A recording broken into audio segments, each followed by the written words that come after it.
नाजरीन हजरात, चैनल को सब्सक्राइब कीजिए, साथ में बेल आइकन जरूर दबा दीजिए ताकि आने वाली वीडियो की नोटिफिकेशन आपको मिलती रहे।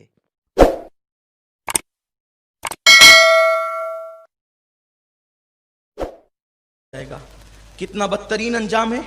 और दूसरा फेल जो आज नौजवान जिसमें मुब्तला है वो है अपने हाथ से अपनी जवानी को ज़ाय कर रहे हैं, अपने सरमाए को ज़ाय कर रहे हैं। मैं इससे ज़्यादा वजाहत नहीं कर सकता, इसलिए कि बहनें भाई छोटे बच्चे सब सुनते हैं।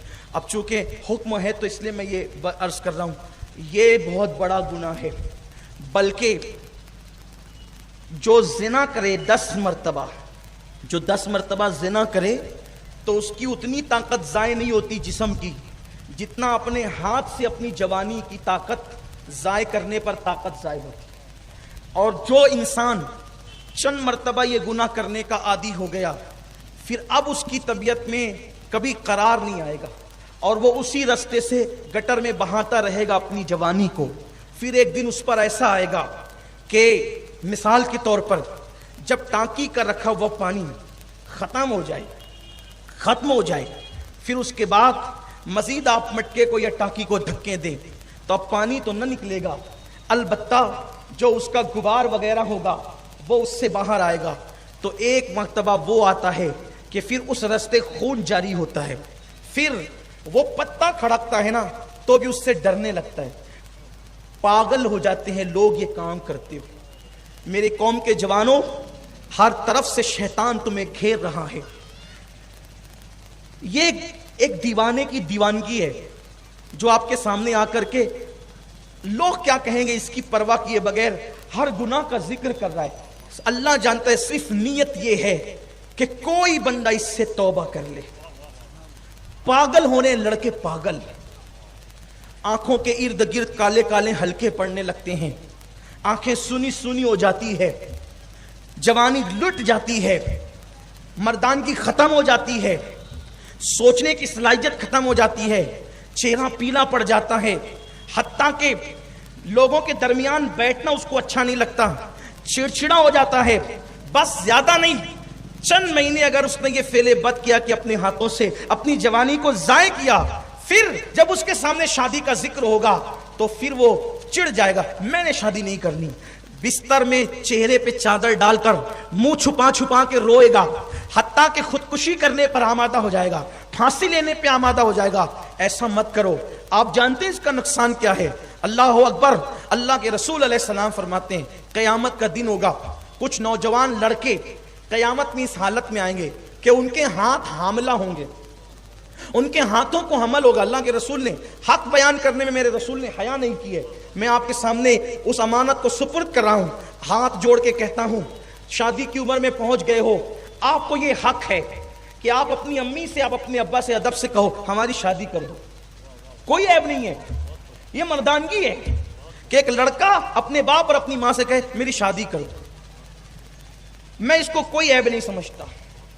मां बाप के पास, अरे मुझे खिलौने की जरूरत थी तो मैं खिलौने मांगने मां बाप के पास जाता, मुझे पैसों की जरूरत थी मैं पैसे मांगने के लिए मां बाप के पास जाता था, ईद के कपड़ों की जरूरत थी ईद के कपड़े मांगने के लिए मैं मां बाप के पास जाता था, मुझे नई चप्पल चाहिए थी, पेंसिल चाहिए थी, स्कूल की बुक्स चाहिए थी, मैं माँ बाप के पास जाता था। जब मैंने अपनी सारी मुरादें अपने माँ बाप से मांगा है तो अब अगर जवानी की इस हद को पहुंच गया हूं कि मुझे दुल्हन चाहिए तो फिर मैं इसमें शर्माऊं क्यों? जब मैंने बुक्स उनसे मांगी है, पेंसिल उनसे मांगी है, जिंदगी की हर खुशी उनसे मांगी है, तो मैं माँ बाप से क्या दुल्हन नहीं मांग सकता? ये कोई ऐब नहीं है, इसमें मत शर्माओ।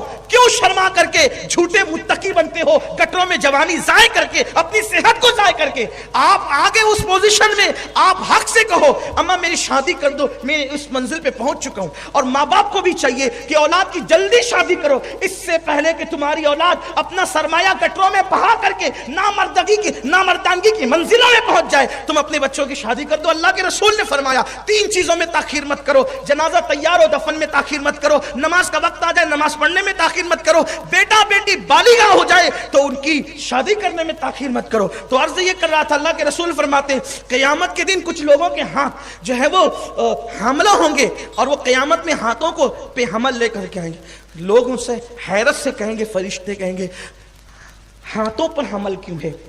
تو اللہ کی قیامت میں فرمائے گا یہ اپنے ہاتھوں سے اپنی طاقت کو ضائع کرتے تھے، یہ مشت زنی کرنے والے لوگ تھے، یہ ہینڈ پریکٹس کرنے والے لوگ تھے، اور اس کا بڑا نقصان ہے پاگل پن اور خودکشی۔ خودکشی سمجھتے ہیں جو ایک بار خودکشی کرے گا مرنے کے بعد وہ چین سے قبر میں نہیں سو سکتا، قیامت تک جس طرح سے وہ خودکشی کرے گا وہی عذاب اس کو دیا جاتا رہے گا۔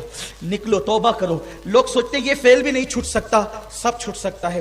گندی پکچریں دیکھنا چھوڑو، گندی سوچ نکال دو دل و دماغ سے، گندی فلمیں دیکھنا چھوڑ دو، تنہائی چھوڑ دو، ایک خود اعتمادی۔ یاد رکھنا ایک جملہ میرا جو بھائی نشے میں ہو یا اس برے کام میں ہو، اگر اس سے نکلنا چاہتا ہے تو میں اس کو ایک جملہ کہنا چاہتا ہوں، ہزاروں جنگ ہارنے سے اتنا نقصان نہیں ہوتا جتنا ایک مرتبہ ہمت ہارنے سے نقصان ہوتا۔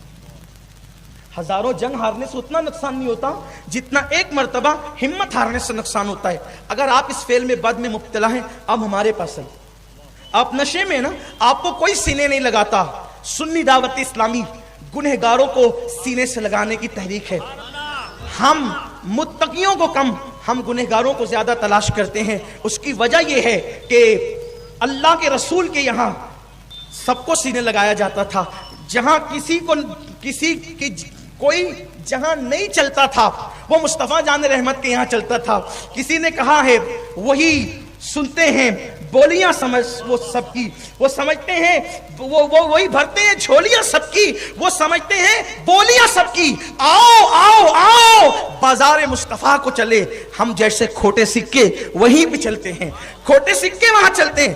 تو یاد رکھیں ہمیں یہ درس دیا گیا ہے کہ گناہ سے نفرت کرو، گنہگار سے نفرت مت کرو۔ تحدیث نعمت کے لیے کہتا ہوں اللہ کا فضل ہے، درجنوں جوان ایسے شہر بھر کے کیا بلکہ میں جہاں دورے پہ گیا کئی جوان مجھے ایسے ملے، آ کر کے آنسو بہایا، میں نے ان کے سر پہ ہاتھ رکھ کر کے کہا توبہ کر لے، انشاءاللہ سچی توبہ کر، توبہ کی برکت سے خدا تجھے صحت دے گا۔ کئی جوان الحمدللہ انہوں نے توبہ کی اور فعل بد سے نکلے اور خود اعتمادی کے ساتھ آج وہ اپنی زندگی کو گزار رہے ہیں۔ آپ کو ڈرایا گیا ہے کہ اس فعل سے نکل نہیں سکتا، اس فعل سے نکل نہیں سکتا۔ میرے عزیز، جب انسان کفر کے دلدل سے نکل سکتا ہے، جب انسان شرک کے دلدل سے نکل سکتا ہے، تو انسان اس گناہ کے دلدل سے کیوں نہیں نکل سکتا؟ آئیے دامن رسالت کو تھام لیجئے، آئیے اولیاء اللہ کے دامن کو تھام لیجئے، آئیے سوچ و فکر کی تطہیر کر لیجئے، اپنے دماغ کو پاکیزہ کر لیجئے، انشاءاللہ آپ ہر گناہ سے نکل سکتے ہیں۔ اور یاد رکھنا سچی توبہ کی برکت یہ ہے کہ جو سچی توبہ کر لے اس کا ہاتھ کوئی تھامے نہ تھامے، قدرت کی رحمت اس کا ہاتھ تھام لیا کرتی ہے، اور جس کا ہاتھ قدرت تھام لیتی ہے پھر اسے کسی سہارے کی ضرورت نہیں رہ جاتی۔